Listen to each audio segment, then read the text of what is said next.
हर खबर पर होगी आपकी पकड़। डाउनलोड कीजिए एबीपी लाइव ऐप। इस समय एक बड़ी खबर आ रही है। मजदूरों के पलायन के मुद्दे पर सुप्रीम कोर्ट में सुनवाई शुरू हो चुकी है। सरकार के वकील ने कहा है कि ये बात सही नहीं है कि सरकार कोई कदम नहीं उठा रही है। इस पर जज ने कहा कि हम ये नहीं कह रहे हैं कि मदद के लिए सरकार कुछ नहीं कर रही है, लेकिन जरूरतमंदों तक मदद नहीं पहुंच पा रही है। सुप्रीम कोर्ट के जज की बड़ी टिप्पणी। अंकित गुप्ता हमारे सहयोगी ज्यादा जानकारी लिए हुए जुड़ रहे हैं। अंकित, बताइए और क्या कुछ कहा जज ने?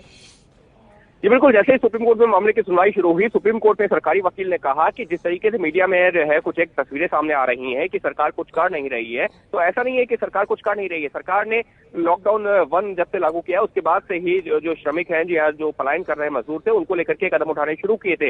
लेकिन शुरुआत में उनको जो पलायन करने से रोका गया था वो सिर्फ इस वजह से जिससे कि आनंद फानंद में ऐसा ना हो ये सब पलायन करने लगे और उससे कोरोना संक्रमण जो है गांवों और जो है कस्बों तक पहुंच जाए। तो लेकिन ये सरकार की दलील है। सरकार की तरफ से जो तुषार मेहता जो पेश हो रहा है उनका ये कहना है कि जैसे जैसे दिन आगे बढ़े हमारी सरकार ने कोशिश की है कि पलायन कर रहे मजदूरों को उनके गृह राज्य उनके क्षेत्र तक भेजा जाए और इसके लिए हमने बसें भी चलाई हैं और ट्रेन भी चलाई है।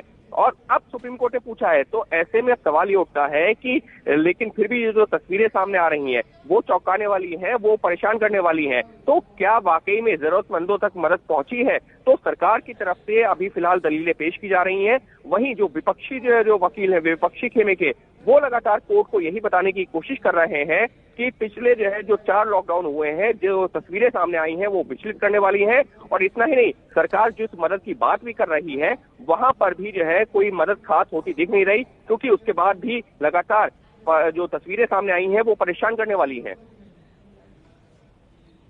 बहुत बहुत धन्यवाद अंकित गुप्ता इस पूरी जानकारी के लिए। आप नजर बना के रखिए, जैसे ही ये सुनवाई आगे बढ़ेगी मैं फिर आपका रुख करूंगी।